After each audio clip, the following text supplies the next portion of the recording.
the Honorable Chairman, sir, who have considered me to be part of this committee on disabilities. మీకు హృదయపూర్వకంగా వినమ్రంగా నమస్కారాలు, ధన్యవాదాలు. అదేవిధంగా ఈ కమిటీకి చైర్మన్ గా నియమితులైనటువంటి అనుభవశాలు సామాజికవేత్త, శాసనమండలి సభ్యులు, ఈ చైర్మన్ ప్రకాష్ గారికి కూడా హృదయపూర్వకంగా అభినందనలు తెలియజేస్తూ, ఈ కమిటీలో సభ్యులుగా నియమించబడినటువంటి విఠల్ గారు, విజయశాంతి గారు, మిగతా వాళ్ళకి కూడా వివేక్ రెడ్డి గారికి శుభాకాంక్షలు తెలియజేస్తూ, ఈ సమావేశంలో ఉన్న పెద్దలు చారి గారు, నరసింహాచార్య గారు, తిరుపతి గారు, సుధాకర్ గారు, రెడ్డి గారు, మిగతా లెజిస్లేటివ్ స్టాఫ్ అందరికీ కూడా హృదయపూర్వకంగా నమస్కారం. మన అదృష్టం దిగజారుతున్నటువంటి ఒక రాజకీయ విలువల నేపథ్యంలో ఒక బాగా ఔన్నత్యం కలిగినటువంటి ఇద్దరు వ్యక్తులు ఇవాళ ఈ సమావేశంలో చైర్మన్ గా, డిప్యూటీ చైర్మన్ గా మన మధ్య కూర్చొని ఉన్నారు. అది కూడా డిప్యూటీ చైర్మన్ గారు ఈ పిటిషన్స్ ప్రివిలేజ్ కమిటీకి చైర్మన్ గా రావడం చాలా అదృష్టకరమైనటువంటి పరిణామం. సెక్రటరీ గారు ప్రివిలేజ్ డెఫినేషన్ కొంత ఎలాబరేట్ గా డిస్కస్ చేసే ప్రయత్నం చేసింది. అది కొంత circulate operational definition of the privileges చాలా మందికి తెలియవచ్చు, తెలియకపోవచ్చు. మై సబ్మిషన్ టు సెక్రటరీ గారు, what does that mean by a privilege to a MLC, అది దయచేసి ఒక ఆపరేషనల్ డెఫినేషన్ డాక్యుమెంట్ సర్క్యులేట్ చేస్తే బాగుంటుంది. That will be more guiding factor for the MLCs. రెండవది, ప్రభుత్వాలు ఉంటాయి పోతాయి కానీ రాజ్యాంగం శాశ్వతము, తర్వాత రాజ్యాంగ నేపథ్యంలో వచ్చినటువంటి రూల్స్ శాశ్వతం. దురదృష్టం, అధికారాలు మారగానే రూల్స్ అమలు చేసేటువంటి తీరు కూడా మారిపోతుంది. That is where the deterioration of democracy starts. I'm not trying to attribute to anybody, but that's how typically institutions are getting integrated, not only in Telangana but across the country. जिसका हाथ मिला के उसका वयस है. Rule దగ్గర బర్రాడ్ అయినట్టు, అధికారుల దగ్గర వాళ్ళదే రూల్ అన్నట్టుగా నడిచేటువంటి తీరులో పెద్దలు చైర్మన్ గారు అంత ఔన్నత్యం కలిగినటువంటి సుఖేందర్ రెడ్డి గారికి ఒకవేళ జిల్లాలో ఏదైనా పురపాల విషయంలో అవగాహన జరిగింది అంటే ఎంత డీవియంట్ మైండ్ సెట్ తోటి అధికారులు కానీ లేకపోతే వ్యవస్థ కానీ పనిచేస్తుందో అర్థమవుతుంది. కాబట్టి బేసిక్ గా నేను my limited experience as legislators గౌరవం కోరుకోవాల్సిన అవసరం ఏం లేదు. నేను ఎమ్మెల్సీ కాబట్టి నాకు ఏదో కిరీటం పెట్టాలా, దండేయాలా, ఎదురెదురు వచ్చి నాకేదో సమాధానం చెప్పాలని నేను కోరుకోను. I don't need a respect, but as an MLC I think I deserve to have response. Respect లేకపోయినా రెస్పాన్స్ అన్నా ఉండాలి. దురదృష్టం ఇవాళ పార్టీలకు అతీతంగా, ప్రభుత్వాలకు అతీతంగా ఆ రెస్పాన్స్ ఇచ్చేటువంటి ఒక సెన్సిటివిటీ, రెస్పాన్సివ్నెస్ అనేటువంటిది అడ్మినిస్ట్రేటివ్ సిస్టమ్ లో మొత్తగా పోయింది. దాంతో I think the role of the privileges committee certainly comes into effect. వారు అన్నారు దానిగా, privileges committee is essentially to protect the constitutional freedom, constitutional dignity and constitutional authority.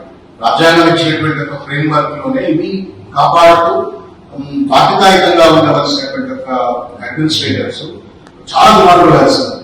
I feel very sad. ఏ దేశంలో ఉన్నామో, ఏ రాజ్యంలో ఉన్నామో, ఒక ఎమ్మెల్సీగా నేను ఒక లెటర్ రాస్తే అది డస్ట్బిన్ లో పడుతుంది అనేటువంటి ఒక పరిణామ క్రమం కనుక రాష్ట్రంలో కానీ దేశంలో ఉన్నట్టయితే, ఊళ్ళలో ఉన్న ఎల్లయ్య మల్లయ్య సామాన్యుడు ఒకవేళ లెటర్లు రాస్తే చీఫ్ సెక్రటరీకి, ప్రిన్సిపల్ సెక్రటరీకి సమాధానం వస్తుందా? సమాధానం లేకపోతే ఇది ఎవరి పరిపాలన? నేను ప్రభుత్వ పార్టీలో తరపున ఎవరి కోసం పరిపాలన? ప్రజల కోసం.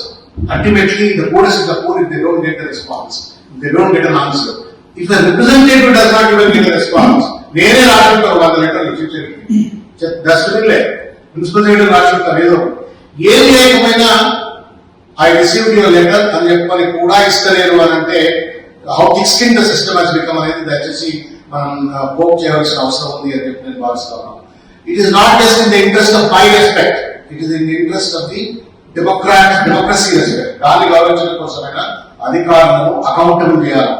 మనకు ఢిల్లీలో జరిగినటువంటి దాని ఏంటది కాక్రోచెస్ జనతా పార్టీ పేరు మీద జరిగినటువంటి నీట్ ఎగ్జామ్ యొక్క క్వశ్చన్స్ అన్ని ఒకటే వాడు.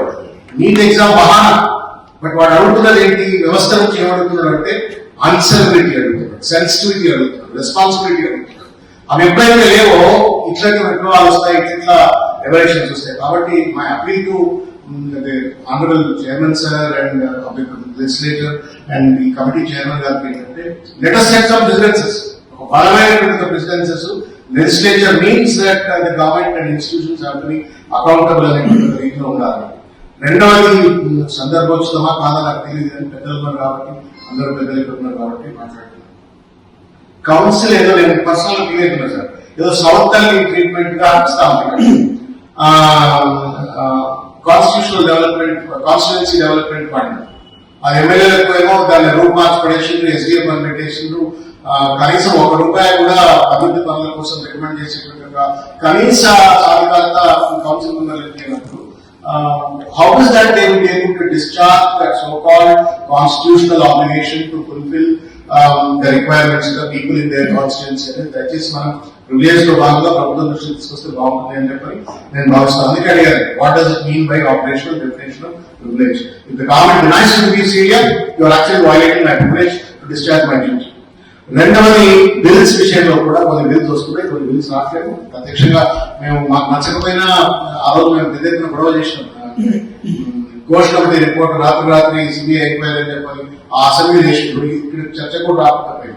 So my appeal is, I think it's a privilege of the legislative council that every bill that gets there should also come here. If not the monetary bills, but other bills certainly have to come. Our directives ఇస్తే బాగుంటుంది అని చెప్పని నేను భావిస్తా ఉన్నాను. ఒక చిన్న example చెప్పాను. This is an invitation given by minorities welfare department వాళ్ళు ఇవాళ ఏదో మీటింగ్ పెడతారు. ఈ మీటింగ్ లో there cannot be a selective special invitees. ఈ మీటింగ్ హైదరాబాద్ కాన్స్టిట్యూన్సీ జరుగుతుంది. నా కాన్స్టిట్యూన్సీ నేనైతే ప్రోటోకాల్ పెట్టుకున్న కాన్స్టిట్యూన్సీలో నా కాన్స్టిట్యూన్సీ జరుగుతుంది, అక్కడే జరుగుతుంది. మా పేర్లు అందులో కనబడదు. హైదరాబాద్ సంబంధించిన వాళ్ళు, స్టేట్ సంబంధించిన వాళ్ళు ఇందులో పేర్లు కనబడదు. నేను అప్పీల్ ఏం చేస్తున్నానంటే సమ్ లాక్సిటీ చల్తాయన రాష్ట్రపోవచ్చు లేవీలను అనేటువంటి ఒక భావన ఇవాళ ప్రభుత్వంలో కనబడతా ఉంది. దయచేసి ప్రభుత్వం అంటే మన పార్టీ కాదు. This is not about general. Chief secretary does not have any political party. If he is small enough and strong enough to give certain directives, certainly జరుగుతుంది. రెండోది ఆర్టీఐ అప్లికేషన్ చెత్త కుప్పబడేసినట్టే. సామాన్యుడు ఉండకపోతే కనీసం ఎమ్మెల్సీ రాస్తానన్న ఆర్టీఐ అప్లికేషన్ రెస్పాన్సిబుల్ కదా. దురదృష్టం లేదు, మన కౌన్సిల్ కూడా రాస్తాను ఆర్టీఐ అప్లికేషన్, మన కౌన్సిల్ కూడా RTI application response. That's actually a pathetic state of affairs. In some context, I wish to submit to you, sir. నేను ఆర్టీఐ అప్లికేషన్ పంపిస్తాను. ఆర్టీఐ నేను ఒక రిప్రజెంటేషన్ పంపిస్తున్నాను. ఎన్విరాన్మెంట్ కూడా council not relieve by rule of the law is that you receive a form, stamp it and give it to you. And actually it should not expose at the reference code. అంటే అంత అట్లా దయచేసి ఉండకూడదేమో అని నేను భావిస్తా ఉన్నాను. మీరిద్దరు వారు ఎవరైతున్నారు, ఫోన్లు చేస్తే కూడా ఫోన్లు ఎత్తుకున్నా ఉన్నాను వస్తుంది. కాబట్టి కొంత మన డిగ్నిటీని పెంచుదాం సార్, లెజిస్లేటివ్ డిగ్నిటీని పెంచుదాం. అట్లా మీరు మాట అన్నారు, మంచి మాట చెప్పారు. చిల్లరమాల గారికి కూడా అడుగుతారు. ఎప్పుడేమన్నా నాంపల్లి కోర్టు పోయారు సార్. నాంపల్లి కోర్టుకు పోతే కేటీఆర్ గారు కోర్టులో ఉన్నారని చెప్పని మేము కూడా పోతాను పోయినా. నాకు ఎమ్మెల్సీ స్టిక్కర్ ఉన్నది, అందరూ అంతా ఉన్నారు. దాని మళ్ళీ ఆయన మోహన్ కుమార్ అంటే ఏసీపీ డీసీ ధర్మనాథ్ ఆ తల్లి అడ్వకేట్ కూడా సుప్రీంకోర్టు అడ్వకేట్, హైకోర్టు అడ్వకేట్, నేను పోతాను అంటే నువ్వు ఎమ్మెల్సీ స్టిక్కర్ కాబట్టి నేను ఓని అంటాడు. అరే నేను అడ్వకేట్ ఎందుకు ఓని అంటే నేను ఓని అంటాడు. ఇక కొంచెంసేపు ఘర్షణ పడ్డ, సరే మనం సివిలైజ్ పీపుల్ కదా, ఏదో కొంచెం గొడవ పడ్డ వచ్చిన పక్క నుంచి వెళ్ళిపోయాడు. నా ముందే ఒక 20 మంది పోలీసులు మన అడ్వకేట్ వదిలిపెట్టి అంటే సుప్రీంకోర్టు లాయర్ ప్రాక్టీస్ లాయర్ అంటే కూడా లేదు ఎమ్మెల్సీ స్టిక్కర్ అని చెప్పని ఏసీపీ మోహన్ కుమార్ చెప్పాడు. ఇది ట్రివియల్ మాట, షుడ్ నాట్ బి మెన్షన్. అందుకని కూడా ఎక్కడ దాన్ని మాట్లాడారు. ఏదో అర్చన నేను ప్రివిలేజ్ కంపెనీ పిలుస్తాను అప్పటికే సభ్యులు ముందు అర్చన గారి ఏమన్నాడు నా అప్పీల్, మీరు ఇంత పెద్ద మనుషులు ఉన్నారు, మాకు గవర్నమెంట్ గర్వకారణం మీరు మాకు చైర్మన్ మీరు దీన్ని కొంచెం కనుక లిఫ్ట్ చేసినట్టయితే మేము అభ్యర్థం గమనించాడు. ట్రివియల్ ఇష్యూస్ ఏమన్నా పట్టుకొస్తే వాటికి రెస్పాన్స్ ఇవ్వకండి, కానీ కొంచెం మనం దీన్ని స్టేజర్ పెంచాలి సార్. మనం అందరం అకౌంటబుల్ గా ఉంటే, ఇన్స్టిట్యూషన్ అకౌంటబుల్ ఉంటే డెమోక్రసీ సరిగ్గా సర్వ్ చేయగలుగుతాం, ప్రజలకు కూడా రెస్పాన్సిబుల్ ఉంటుంది. కాబట్టి ఆ రకంగా వెళ్దామని చెప్పి కోరుకుంటూ నాకు అవకాశం ఇచ్చిన మీకు హృదయపూర్వకంగా మరొకసారి ధన్యవాదాలు. నమస్కారం. Thank you.